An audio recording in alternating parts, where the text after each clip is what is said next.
ఆయన పాదయాత్ర సందర్భంలో అంగన్వాడీలకి తెలంగాణ కన్నా 1000 రూపాయలు తెచ్చిస్తామని ఆ రోజున వీళ్ళని నమ్మించి వీళ్ళ ఓట్లు వేసుకుని అధికారంలోకి వచ్చిన సందర్భంలో వీళ్ళకి ఇచ్చిన హామీ నెరవేరల. అదేవిధంగా కార్మికుల హక్కులు, అనేకమైన హక్కులు తీసేశారు. నిన్న అంబేద్కర్ విగ్రహం ప్రతిష్టాపన చేశారు. దళితులకి ఉన్న చట్టాలు ఎన్ని తీసేశారు, వాళ్ళ మీద ఎన్ని చాటలు దాడులు జరిగినాయి. జగన్మోహన్ రెడ్డి గారు పాదయాత్రలో చేసిన ఏదో కొంతవరకే నెరవేర్చారు, కానీ ముఖ్యమైన అనేది ఏది నెరవేర్చలా. టీచర్స్కి వచ్చేటప్పటికి వాళ్ళకి ఇచ్చిన వాగ్దానం నెరవేర్చలా.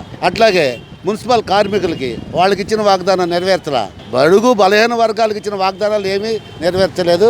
వాళ్ళ రాజకీయ లబ్ధి కోసం అన్ని సంక్షేమ పథకాలు ఇస్తున్నాను, ప్రజలందరూ సంతోషంగా ఉన్నారని. ఎంతమందికి ఇస్తున్నారు?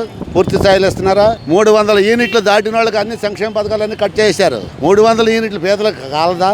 6 నెలల వ్యవధిలో 2 సార్లు 300 యూనిట్లు దాటితే వాళ్ళకుండా సంక్షేమం మొత్తం కటింగ్.